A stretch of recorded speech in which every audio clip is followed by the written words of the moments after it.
നമസ്കാരം. Your mind explained എന്ന ചാനലിലേക്ക് വീണ്ടും സ്വാഗതം. ഇന്ന് നമ്മൾ സംസാരിക്കാൻ പോകുന്ന വിഷയം ഡിപ്രഷൻ ആണ്. ഡിപ്രഷൻ എന്ന വാക്ക് നമ്മൾ പലപ്പോഴും കേൾക്കാറുണ്ട്, അല്ലേ? പക്ഷെ ഡിപ്രഷൻ എന്നത് സാധാരണമായ ദുഃഖം തന്നെയാണോ?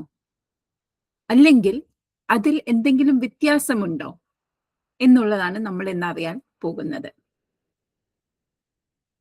അപ്പോൾ എന്താണ് ഈ ഡിപ്രഷൻ? What is depression? എല്ലാവർക്കും ചില സമയങ്ങളിൽ ദുഃഖം അനുഭവപ്പെടാറുണ്ട്. അത് സാധാരണമാണ്. പക്ഷെ ഡിപ്രഷൻ എന്നത് ദീർഘകാലം തുടരുന്ന ദുഃഖവും താല്പര്യക്കുറവും ഉള്ള ഒരു അവസ്ഥയാണ്.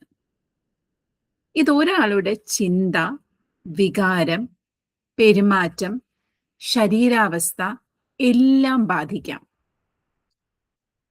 ഒരു പ്രധാന വ്യത്യാസം നമുക്ക് മനസ്സിലാക്കാം.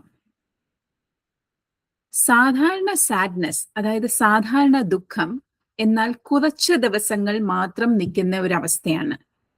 അതിന് കാരണമുണ്ടാകാം, അത് പയ്യെ പയ്യെ വിട്ടുമാറുകയും ചെയ്യും. പക്ഷെ ഡിപ്രഷൻ എന്നത് രണ്ടാഴ്ചകളിലും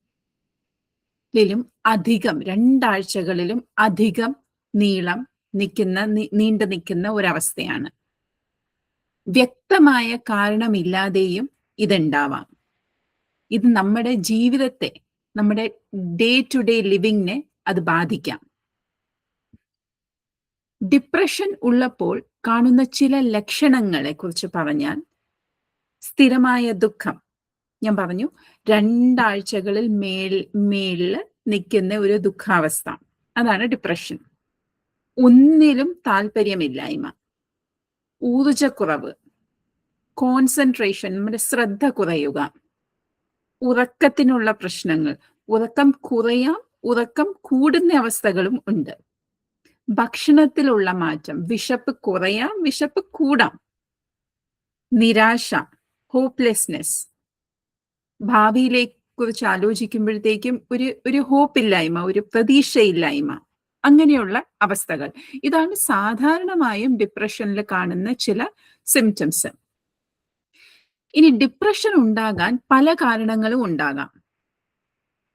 ജീവിതത്തിലെ ദൈനികമായിട്ടുള്ള ഡേ ടു ഡേ സ്ട്രെസ് ഉണ്ടാവാം, നഷ്ടങ്ങൾ, എന്തെങ്കിലും ഫൈനാൻഷ്യൽ ആയിട്ടുള്ള ലോസ്, ഒരുപാട് കടങ്ങൾ കയറുന്നത്, അല്ലെങ്കിൽ ഗ്രീഫ്, നമുക്ക് വേണ്ടപ്പെട്ട ആളുകൾ നമ്മളിൽ നിന്ന് വിട്ടുപിരിഞ്ഞു പോകുന്നത്, ഇതെല്ലാം അതിൻ്റെ ഒരു കാരണമായിട്ടുണ്ടാവാം. പക്ഷെ ഏറ്റവും ഇമ്പോർട്ടൻ്റ് ആയിട്ട് പറയുന്നത് നമ്മുടെ ശരീരത്തിലെ അല്ലെങ്കിൽ നമ്മുടെ തലച്ചോറിലെ കെമിസ്ട്രിയിലുള്ള മാറ്റങ്ങളാണ്.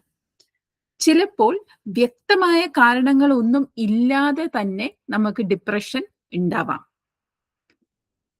ഇനി എപ്പോഴാണ് നമ്മൾ ഒരു മെന്റൽ ഹെൽത്ത് പ്രൊഫഷണൽ അല്ലെങ്കിൽ ഒരു സൈക്യാട്രിസ്റ്റിനെ അല്ലെങ്കിൽ വേറൊരു ഡോക്ടറെ ഇതിനു വേണ്ടിയിട്ട് കാണേണ്ടി ഒരു ആവശ്യം വരുന്നത്?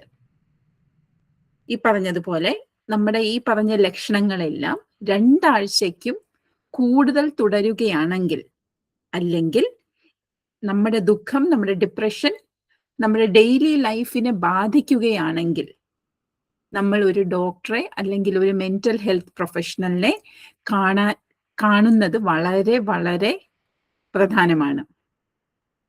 ഒരു പ്രധാന കാര്യം, ഡിപ്രഷൻ ഒരു സാധാരണ മെഡിക്കൽ കണ്ടീഷനാണ്. അതിന് ചികിത്സയും ലഭ്യമാണ്. പലർക്കും ഇത് നല്ല രീതിയിൽ തന്നെ ചികിത്സയോടെ മാറ്റിയെടുക്കാനും സാധിക്കും. അപ്പോൾ ഈ വീഡിയോ നിങ്ങൾക്ക് ഇഷ്ടപ്പെട്ടതായി തോന്നിയാൽ ചാനൽ സബ്സ്ക്രൈബ് ചെയ്യൂ, വീഡിയോ ഷെയർ ചെയ്യൂ. നിങ്ങൾക്ക് അറിയാൻ ആഗ്രഹമുള്ള വിഷയങ്ങൾ കമന്റ് ചെയ്താൽ ഇനി അടുത്ത വീഡിയോ അതിനെക്കുറിച്ച് ചെയ്യാൻ ശ്രമിക്കാം. നന്ദി. അടുത്ത വീഡിയോയിൽ കാണാം.